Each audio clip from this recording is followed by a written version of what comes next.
Hello and welcome to Records Rebuild. Today I've got a really short review about a tool that I bought 2 years ago that really saved me out on the road the other day, and I think that you all should know about it. I'm not getting paid to promote it, I just think it's really important. It is a tire patch kit that fits in a box this big and you can fit in the glove box of any car.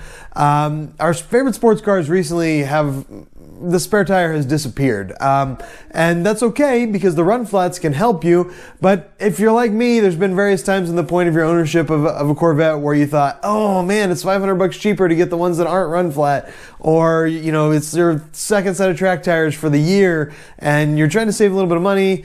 Maybe they don't have one with a run flat in stock, something like that.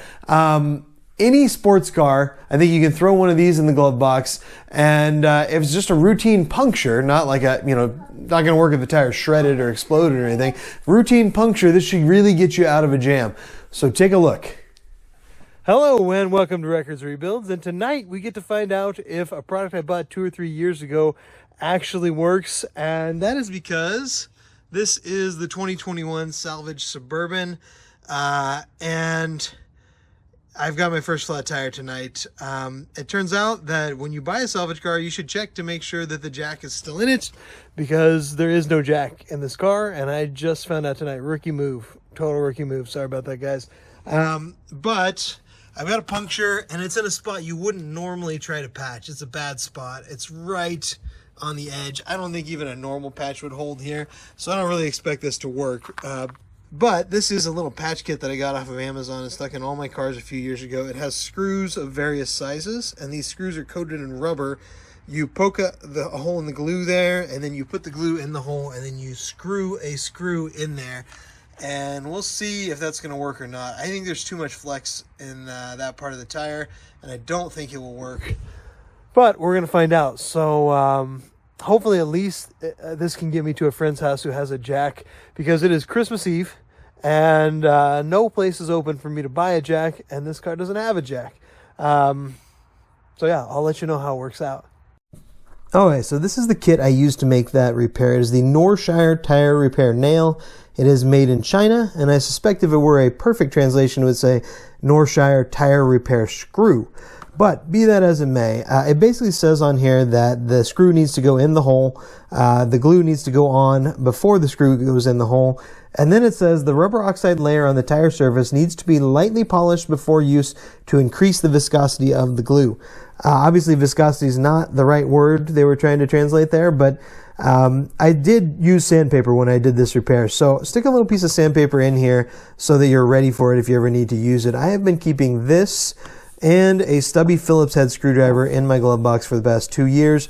The stubby screwdriver, because it's smaller, it takes up less space in the glove box, and also because you can get it inside the fender easier, if you need to.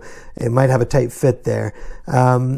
So I am going to put a link in the description with this kit. It is the first time ever I'm going to use an affiliate link, so I think I'll get like a penny for every person who goes to Amazon and buys one of these.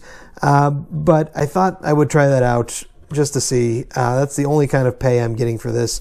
I just found this kit on my own. No one's paid me to do this. So there are little screws in here, and then there are bigger screws that are quite a bit bigger actually. And you'll notice we're missing 2 of these, even though I only did 1 repair.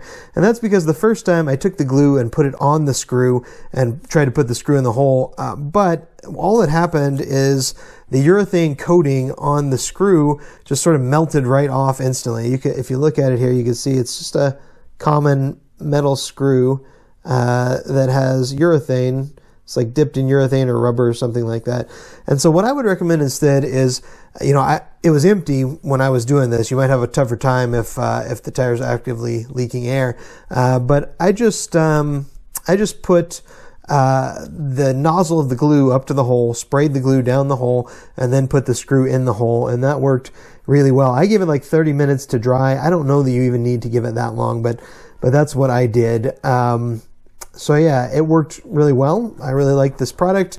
And actually, I am going to kind of leave it in there for a while so that I can see how well it works. And in just a minute, you will hear from future me Okay, so it's been almost exactly 1 month and 1,290 miles since I put that patch in this tire on Christmas Eve. And overall, things have gone very well. I haven't had to put any more air in that tire. It's not leaked one bit, but I've been busy and I've been a bit lazy, and I did get a new jack for this car. So if it gives up entirely on me, then I have a full-size spare that I can put on at any time. So I've kind of been conducting a little bit of destructive testing to see just how far can it go before this new type of tire patch will fail. I'll let you take a look at it. It's not looking great at the moment, but you can see things would be better if I did not have a screw sticking out of my tire. When I put this in there, I buried it what I thought was about 2 millimeters below the deepest part of the tread there. If I had it to do over again, I think I would put it even deeper than that. But it is what it is. Obviously, it's starting to contact the road. The first couple weeks that it was in there, it was not contacting the road, but now it is. So what to do about it? I think obviously this tire needs to be rotated. So this thing is going to get rotated to the back where it can have a little bit easier life, but I really kind of want to know how far it will go until it fails. And I've got a full-size spare that I can put on at any time. I've got a trip to Colorado and then a trip to Florida coming up for this car. So like probably 5,000 miles of long-term driving where it doesn't really matter if I lose an hour for having to change the tire. So if you would like me to take it all the way and see how long until this tire patch fails, write it down in the comments and I will consider it. I'm still thinking about that. Seems like a stupid idea, but I'm actually just kind of interested to see. Obviously, I think what we have proven is this type of patch will last long enough to get you home no matter where you are. It's done really well at that. But I really want to see like what's the true maximum potential. So like I said, write a comment down below if you want me to check that out. And otherwise, until next time, thanks for watching, guys.